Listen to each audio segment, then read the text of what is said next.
बमजी में डरा रहे हैं, हमारा से कुछ तो छुपा रहे हैं। अरे नहीं नहीं ऐसा कोई बात नहीं है। एने ओने बमजी में डरा रहे हैं, हमारा से कुछ तो छुपा रहे हैं। अरे शर्माइयो मत, पंखा पोला तो नामी बड़ी होला, ले जा पेन ही के उ तो मोटो के लगी है। तू ही जानता रू फरमाइश ना पूरा इब तो झटकी लगी।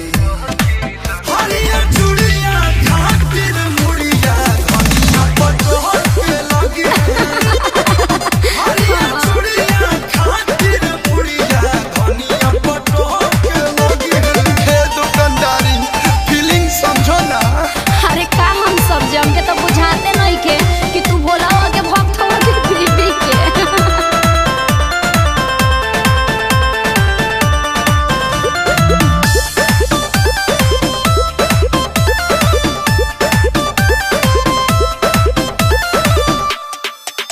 लोहे बिंदी लेला लीलरा पसाते खातिर, नो, नो। कि बाबा सिंदूर लेला गांव भर बांटे खातिर। कि सब कुछ ले ले बानी हो, भूले कहीं को दे ले बानी हो।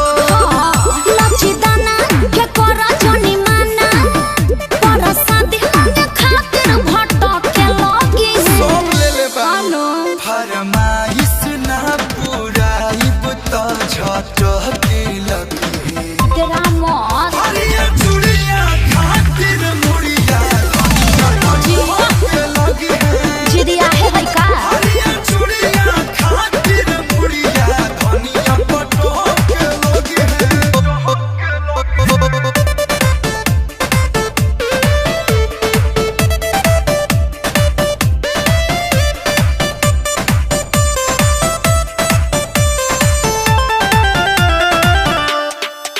हराना लाल बाटे बड़ी कमाल बाटे, दो पैसा कमे बहन के सवाल बाटे। ओहो का हो कि धनिया के पूरा करब यारमान, ये अखिलेश देखा दोसर अरे दुकान। रुको हो गोइल मिया अब खुश कर दे, चूड़ी देख के वो तो चाह के लगी है। Thank you.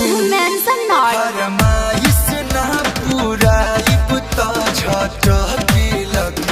अरे अब मिल गइल लो। हरिया चूड़िया खातिर मुड़िया धनिया पटोल के लगी है। अरे जिया कस्या हरिया चूड़िया खातिर मुड़िया धनिया पटोल के लगी है। अरे मुड़ी पटकी है ना, अब मुड़ी नेवा के बतियो है, बुझला। ले जा चुपचाप।